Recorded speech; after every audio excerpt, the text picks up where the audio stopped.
حضرت معاویہ رضی اللہ تعالی عنہ کی مرویات سے ہے کہ اللہ تعالیٰ جل شانہ جس کی بہتری کا ارادہ کرتا ہے اس کو دین میں سمجھ عطا کر دیتا ہے، اس کو دین میں فقاہت نصیب کر دیتا ہے۔ دولت کا کثرت سے مل جانا یا نہ ملنا یہ کوئی بات نہیں ہے۔ دولت اللہ انہیں بھی دیتا ہے جن پہ راضی ہوتا ہے، اور انہیں بھی دیتا ہے جن پہ ناراض ہوتا ہے۔ قارون کو دولت دی، فرعون کو دولت دی، بادشاہت بھی دی، حامان ہے، شداد ہے، شدید ہے، کتنے کتنے دولت مند اور تخت و تاج کے مالک گزرے، اللہ ان پہ راضی نہیں تھا، لیکن ان کو بھی دولت دی جن پہ راضی تھا۔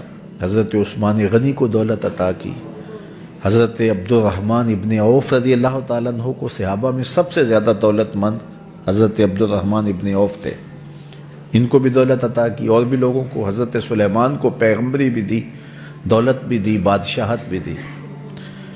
تو دولت وہ اسے بھی دیتا ہے جس پہ راضی ہوتا ہے، اور دولت اسے بھی دیتا ہے جس سے راضی نہیں بھی ہوتا، لیکن فقاہت فی الدین، دین کی سمجھ صرف اسے دیتا ہے جس پہ راضی ہوتا ہے۔ تو جس کو دین کا فہم دے دیا گیا، دین کی سمجھ دے دی گئی، اللہ تعالیٰ اس پہ راضی ہے۔ جس کی بھلائی چاہتا ہے، جس کی بہتری چاہتا ہے، اس کو اللہ تعالیٰ جل شانہ دولت دین دے دیتا ہے اور دین کی سمجھ عطا کر دیتا ہے۔ حضور علیہ الصلوۃ والسلام کا ایک اور فرمان سن لیجئے، جو ایسے راستے پہ چلا جس میں وہ علم کی تلاش کرتا تھا، جو علم طلب کرنے کے لیے کسی راہ کا مسافر ہوا، سہل اللہ لہ بہ طریقا الی الجنہ، تو وہ جنت کے راستے پہ چلا۔ جتنے قدم اٹھاتا ہے وہ جنت کی طرف قریب ہوتا چلا جاتا ہے۔ تو راہ علم کے سفر میں اللہ نے اتنی برکتیں رکھی ہیں۔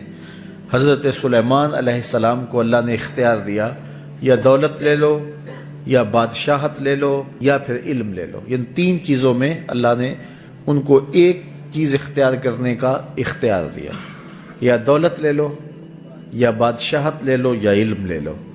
انہوں نے کہا مالک مجھے علم دے دے۔ کہا اچھا تو نے علم کو اختیار کیا، دولت اور بادشاہت اس کے صدقے دے دی۔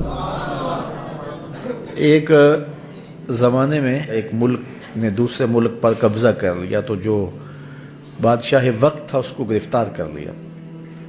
تو جب گرفتار کر کے دربار میں لایا گیا تو وہ جو دوسرے ملک کا محکوم بادشاہ تھا وہ سامنے کھڑا ہے، تو اس نے اس کو کہا کہ میں بھی چونکہ بادشاہ ہوں اور تم بھی اس سلطنت کے شہنشاہ رہے ہو، تو میں تمہیں قتل نہیں کرتا، تمہیں معاف کرتا ہوں، اور اب اس ملک میں تمہیں کوئی عہدہ دینا چاہتا ہوں۔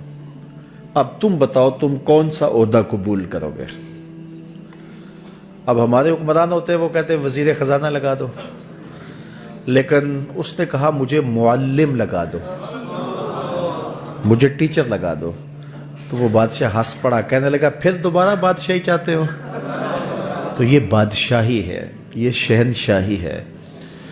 تو جو راہ علم پہ چلا وہ جنت کے راستے پہ چلا، اللہ اس کے لیے جنت کی راہیں بھی آسان کر دیتا ہے، اور دنیا پہ بھی اللہ تعالیٰ اس کو عزتوں سے نوازتا ہے۔ تعلیم و تعلم کا جہان حقیقی جہان ہے۔ تو باقاعدہ 8 سال کا کورس کرے یہ تو ہر شخص کے لیے ممکن نہیں ہے، لیکن سب کے اوپر لازم ہے کہ وہ ضروریات دین سیکھے۔ ان میں نماز، روزہ، حج، زکوٰۃ، اگر کاروبار کرتا ہے تو کاروبار کے مسائل، اسی طرح جو ہے وہ کفر، اسلام، بنیادی عقائد، یہ وہ چیزیں ہیں جو ہر ایک شخص کے اوپر جو ہے وہ سیکھنی واجب ہیں اور ضروری ہیں۔